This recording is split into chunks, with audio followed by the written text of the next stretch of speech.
Sense and Sensibility by Jane Austen. Chapter 43.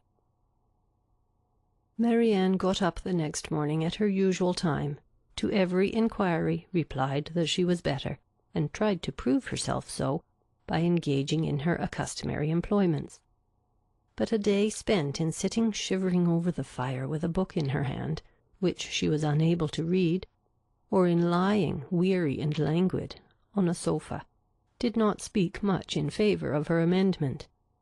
And when, at last, she went early to bed, more and more indisposed, Colonel Brandon was only astonished at her sister's composure, who, though attending and nursing her the whole day, against Marianne's inclination, and forcing proper medicines on her at night, trusted, like Marianne, to the certainty and efficacy of sleep, and felt no real alarm.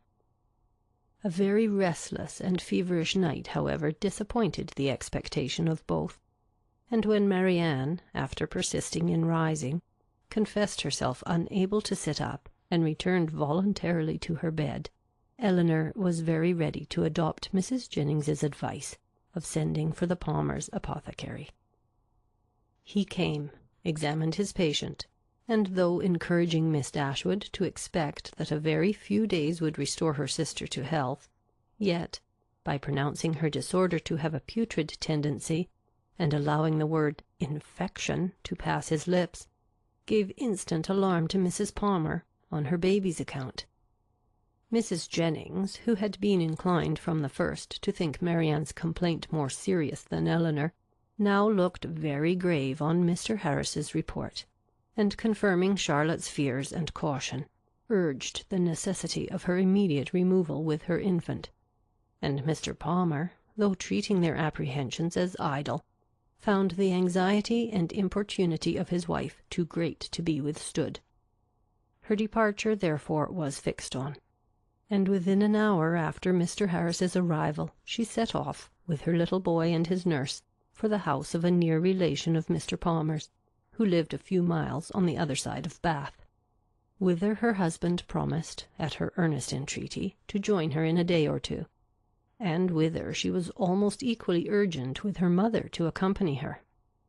Mrs. Jennings, however, with a kindness of heart which made Elinor really love her, declared her resolution of not stirring from Cleveland as long as Marianne remained ill, and of endeavouring, by her own attentive care, to supply to her the place of the mother she had taken her from, and Elinor found her on every occasion a most willing and active helpmate, desirous to share in all her fatigues, and often, by her better experience in nursing, of material use. Poor Marianne, languid and low from the nature of her malady, and feeling herself universally ill, could no longer hope that tomorrow would find her recovered. And the idea of what tomorrow would have produced, but for this unlucky illness, made every ailment severe. For on that day they were to have begun their journey home, and, attended the whole way by a servant of Mrs. Jennings, were to have taken their mother by surprise on the following forenoon. The little she said was all in lamentation of this inevitable delay, though Elinor tried to raise her spirits, and make her believe, as she then really believed herself, that it would be a very short one. The next day produced little or no alteration in the state of the patient. She certainly was not better, and, except that there was no amendment, did not appear worse. Their party was now farther reduced, for Mr. Palmer, though very unwilling to go, as well from real humanity and good nature, as from a dislike of appearing to be frightened away by his wife, was persuaded at last by Colonel Brandon to perform his promise of following her. And while he was preparing to go, Colonel Brandon himself, with a much greater exertion, began to talk of going likewise. Here, however, the kindness of Mrs. Jennings interposed most acceptably, for to send the Colonel away while his love was in so much uneasiness on her sister's account, would be to deprive them both, she thought, of every comfort, and therefore, telling him at once that his stay at Cleveland was necessary to herself, that she should want him to play at piquet of an evening while Miss Dashwood was above with her sister, etc., she urged him so strongly to remain, that he, who was gratifying the first wish of his own heart by a compliance, could not long even affect to demur, especially as Mrs. Jennings's entreaty was warmly seconded by Mr. Palmer, who seemed to feel a relief to himself in leaving behind him a person so well able to assist or advise Miss Dashwood in any emergence. Marianne was, of course, kept in ignorance of all these arrangements. She knew not that she had been the means of sending the owners of Cleveland away in about 7 days from the time of their arrival. It gave her no surprise that she saw nothing of Mrs. Palmer, and as it gave her likewise no concern, she never mentioned her name. 2 days passed away from the time of Mr. Palmer's departure, and her situation continued, with little variation, the same. Mr. Harris, who attended her every day, still talked boldly of a speedy recovery, and Miss Dashwood was equally sanguine. But the expectation of the others was by no means so cheerful. Mrs. Jennings had determined very early in the seizure that Marianne would never get over it, and Colonel Brandon, who was chiefly of use in listening to Mrs. Jennings's forebodings, was not in a state of mind to resist their influence. He tried to reason himself out of fears, which the different judgment of the apothecary seemed to render absurd, but the many hours of each day in which he was left entirely alone were but too favourable for the admission of every melancholy idea, and he could not expel from his mind the persuasion that he should see Marianne no more. On the morning of the 3rd day, however, the gloomy anticipations of both were almost done away, for when Mr. Harris arrived, he declared his patient materially better. Her pulse was much stronger, and every symptom more favourable than on the preceding visit.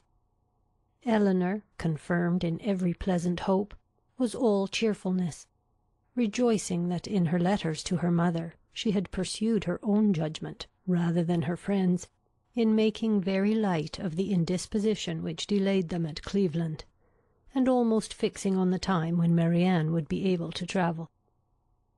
But the day did not close so auspiciously as it began.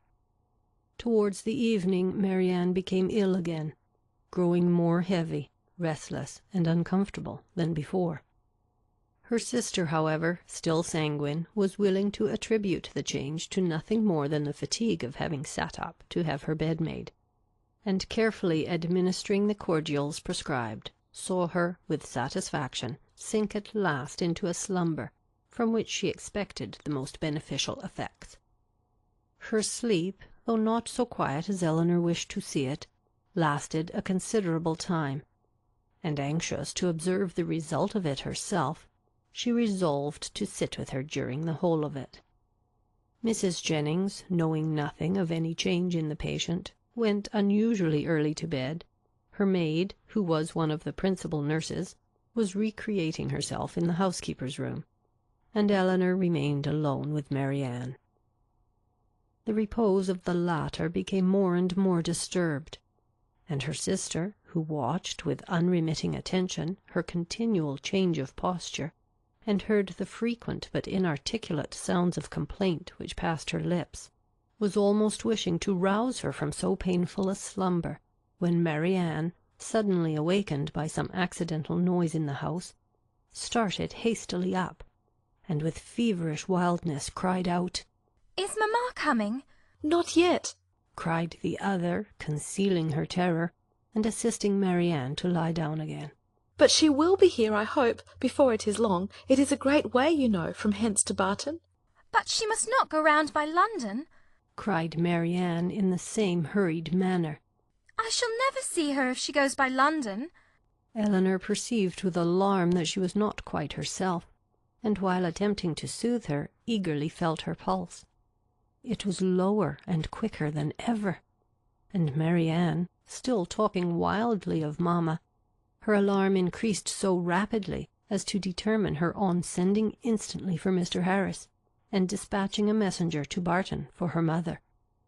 To consult with Colonel Brandon on the best means of effecting the latter was a thought which immediately followed the resolution of its performance, and as soon as she had rung up the maid to take her place by her sister, she hastened down to the drawing-room, where she knew he was generally to be found at a much later hour than the present. It was no time for hesitation. Her fears and her difficulties were immediately before him. Her fears he had no courage, no confidence to attempt the removal of. He listened to them in silent despondence, but her difficulties were instantly obviated, for with a readiness that seemed to speak the occasion, and the service prearranged in his mind, he offered himself as the messenger who should fetch Mrs. Dashwood. Elinor made no resistance that was not easily overcome. She thanked him with brief though fervent gratitude, and while he went to hurry off his servant with a message to Mr. Harris, and an order for post-horses directly, she wrote a few lines to her mother. The comfort of such a friend at that moment as Colonel Brandon, or such a companion for her mother, how gratefully was it felt! A companion whose judgment would guide, whose attendance must relieve, and whose friendship might soothe her. As far as the shock of such a summons could be lessened to her, his presence, his manners, his assistance, would lessen it. He, meanwhile, whatever he might feel, acted with all the firmness of a collected mind, made every necessary arrangement with the utmost dispatch, and calculated with exactness the time in which she might look for his return. Not a moment was lost in delay of any kind.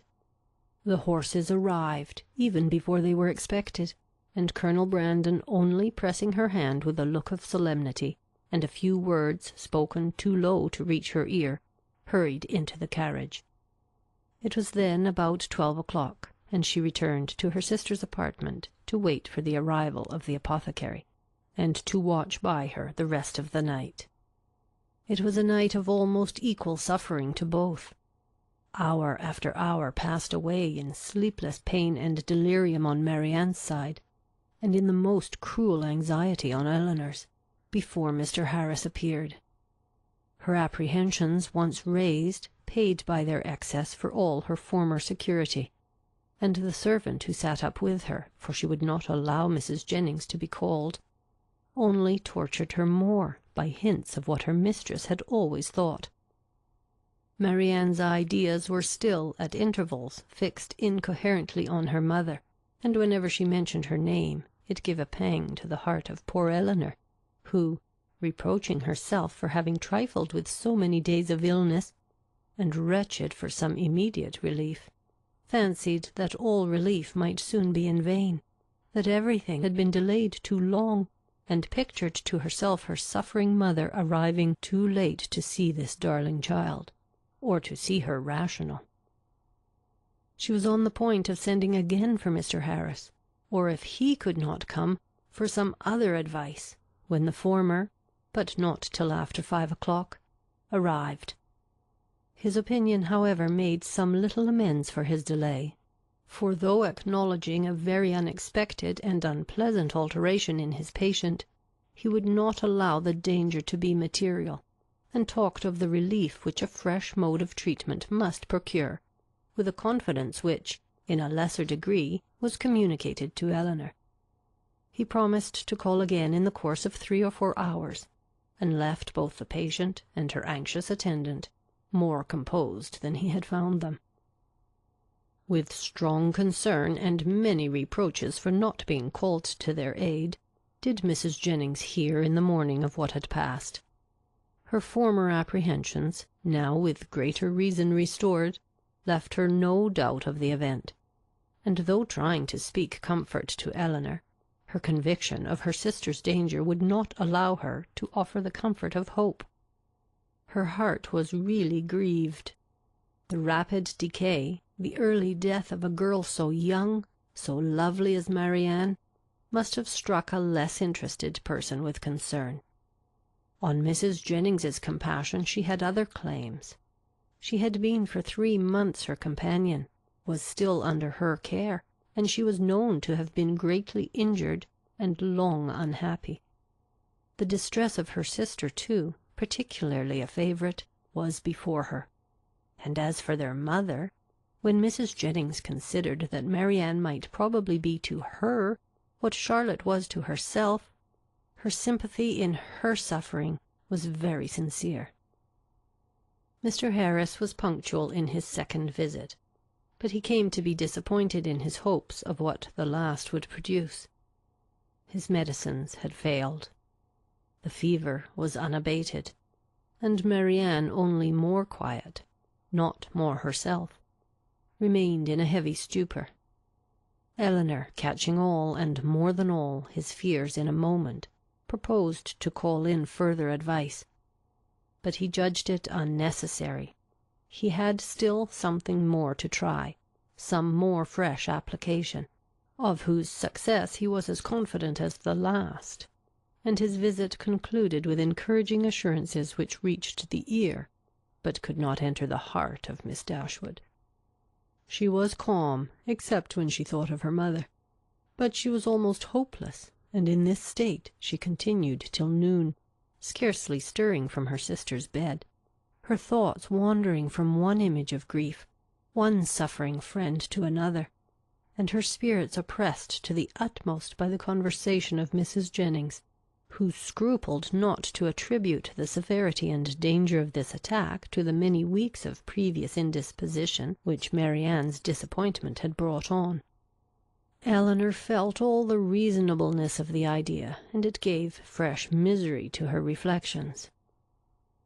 About noon, however, she began, but with a caution, a dread of disappointment which for some time kept her silent, even to her friend, to fancy, to hope she could perceive a slight amendment in her sister's pulse. She waited, watched, and examined it again and again, and at last, with an agitation more difficult to bury under exterior calmness than all her foregoing distress, ventured to communicate her hopes. Mrs. Jennings, though forced on examination to acknowledge a temporary revival, tried to keep her young friend from indulging a thought of its continuance, and Elinor, conning over every injunction of distrust, told herself likewise not to hope. But it was too late. Hope had already entered, and feeling all its anxious flutter, she bent over her sister to watch, she hardly knew for what. Half an hour passed away, and the favourable symptom yet blessed her. Others even arose to confirm it. Her breath, her skin, her lips, all flattered Elinor with signs of amendment, and Marianne fixed her eyes on her with a rational, though languid, gaze. Anxiety and hope now oppressed her in equal degrees, and left her no moment of tranquillity till the arrival of Mr. Harris at 4 o'clock, when his assurances, his felicitations on a recovery in her sister even surpassing his expectation, gave her confidence, comfort, and tears of joy. Marianne was in every respect materially better, and he declared her entirely out of danger.